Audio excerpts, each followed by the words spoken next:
मित्रहो, महाराष्ट्राच्याच नाही तर संपूर्ण देशाच्या राजकारणाला फोडाफोडीचा कॅन्सर लागलेला आहे. भारतीय जनता पक्षाचं स्वतःचं असं काहीच राहिल्याचं दिसत नाही. त्यामुळे त्यांना फोडाफोडीच्या राजकारणावर आपलं सत्ता कारण साधायचं आहे असं मागील काही वर्षापासून दिसून येतं. हाच उद्योग करून महाराष्ट्रामध्ये भाजपा सत्तेत आला. हेच राजकारण इतर राज्यातही भाजपानं सुरू ठेवलेलं आहे. या पक्षातून त्या पक्षात जाणाऱ्या नेत्यांना कायद्यानं बांधून ठेवलेला आहे हो, पण हा कायदाच आता कुठं गेलेला आहे नक्की, असा प्रश्न देशभरात उपस्थित झालेला आहे.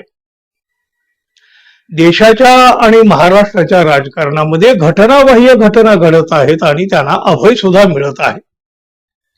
त्यामुळं अशा बेकायदेशीर हालचाली करण्याचं धाडस उत्तरोत्तर अधिक वाढीला लागलेलं आहे.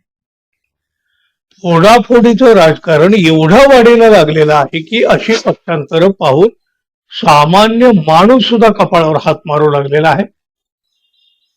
पक्षांतर बंदीचा कायदा काय आहे? देशात न्यायालय आहेत, निवडणूक आयोग आहे, मग या सगळ्या यंत्रणा करतात तरी काय? अर्थात असा प्रश्न आता लोक सुद्धा विचारू लागले आहेत. या सगळ्या पार्श्वभूमीवर घटनापीठानं सांगितलेला एक अर्थ फुटणाऱ्या आमदार खासदारांनी प्रकर्षानं लक्षात ठेवायला हवा.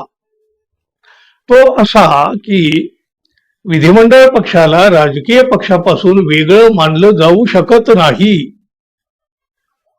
मूळ राजकीय पक्षापेक्षा विधिमंडळ पक्ष वेगळा ठरत नाही की तो स्वतःचे निर्णय घेऊन मोकळा होईल.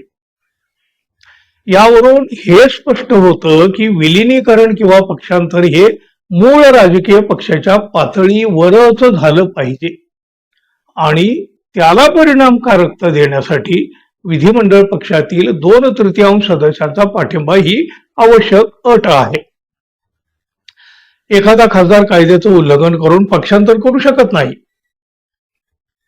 Union of India versus Harishchandra Rawat या प्रकरणामध्ये सर्वोच्च न्यायालयानं अशा कृतीला घटनात्मक पाप असं म्हटलेलं होतं. अर्थात पक्षांतर करणाऱ्यांना याचा किती विचार असतो हा वेगळा विषय आहे. अशा अनैतिक राजकीय हालचालींना सर्वोच्च न्यायालयानं घटनात्मक पाप म्हटलेलं आहे. मग या पापाची फेड सुद्धा सर्वोच्च न्यायालयातच करावी लागणार आहे. याप्रमाणे सगळं काही झालं तर हे फुटणारे सगळेच सगळे गोत्यात येतील. पण सगळं काही कायद्याप्रमाणे झालं तर मग आता याची नेमकी जबाबदारी कोणाची आहे? काय सांगाल मित्रांनो? तुम्ही जरूर सांगा. आणि आपण अजून आपल्या चॅनलला सबस्क्राईब केलं नसेल तर कृपया सबस्क्राईब करावं ही अपेक्षा तर आहेच. धन्यवाद. पुन्हा भेटू. नमस्कार.